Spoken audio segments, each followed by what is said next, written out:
As June rolled in, I noticed a wave of YouTube videos showcasing the thrilling American shad fishing at the Columbia River. Even though I've been in Washington State for over 3 years, I never had the chance to try shad fishing before, so I decided to give it a shot. All of the videos I watched pointed to Bonneville Dam on the Columbia River as the prime location for shad fishing. It was quite a drive, over 2 hours away from my house. To cut to the chase, my first shad fishing adventure resulted in just one catch. The folks next to me seemed to be reeling in about 6 or 7 fish each, while some lucky anglers even managed to snag more than 10. With a valid shad fishing license, there's no limit to the number of fish you can catch. Oh, fish! Fish, fish, fish, fish! After analyzing my lackluster performance, I discovered the 2 major reasons for my meager catch: rigging and reeling. Let me walk you through the rig I have prepared. At the end of the main line, I connected a 3-way swivel. From one end of the swivel, I hung a weight. The swivel and the weight were joined with the fishing line, about 2-3 inches long. I had heard that fishing lines often get stuck among the rocks beneath the river, so I hoped this setup would allow only the weight to detach if it got wedged, preventing the loss of the other gear. That makes sense.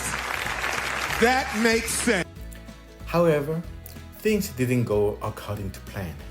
Firstly, most of the jigs I had prepared were too heavy for shad fishing in the Columbia River. This looks heavy. Consequently, I faced numerous instances where the jig would get stuck rather than weight.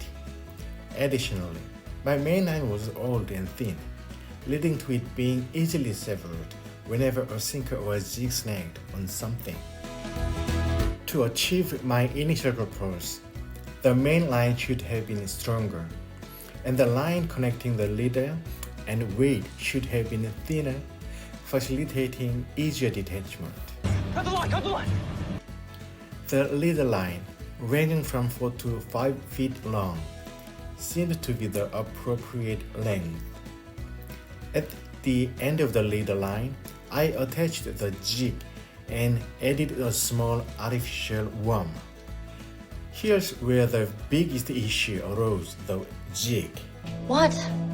I got issues. If you search for shad fishing jigs on YouTube or Google, you will find this particular style being recommended the most.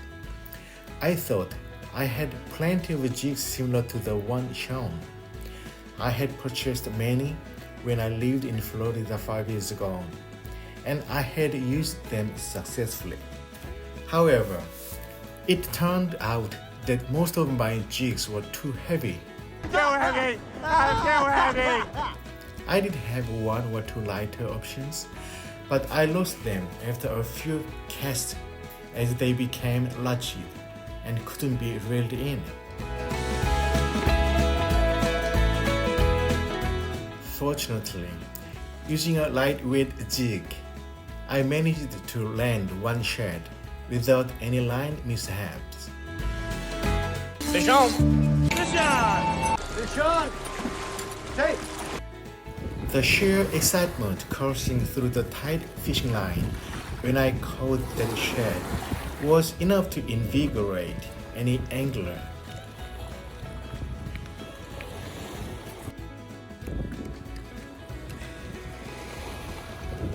Yeah.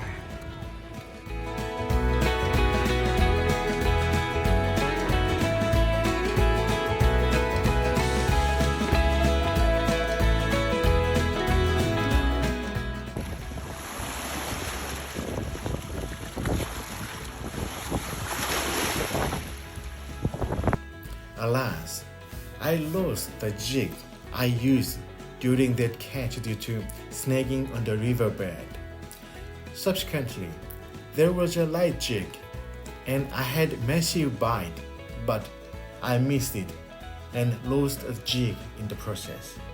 The remaining jigs I had were generally heavier, sinking closer to the riverbed, making it difficult to entice Shad.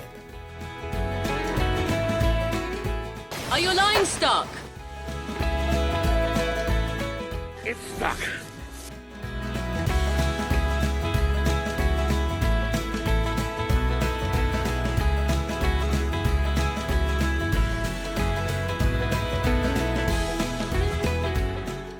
The speed at which I reeled in the fishing line was another crucial factor.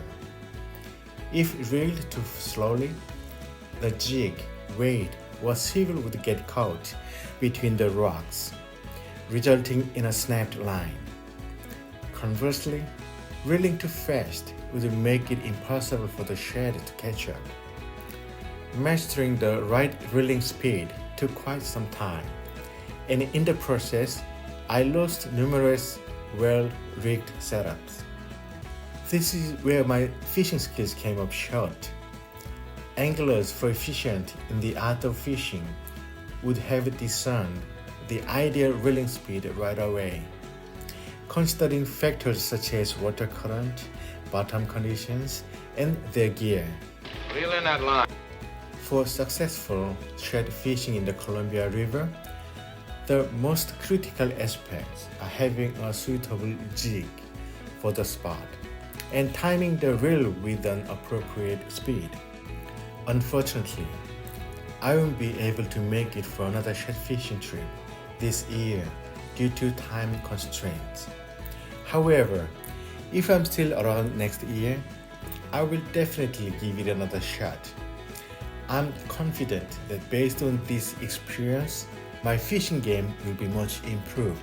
Skill, baby, skill. I hope you will have an absolute blast on your Columbia River shad fishing expeditions by drawing inspiration from my experience.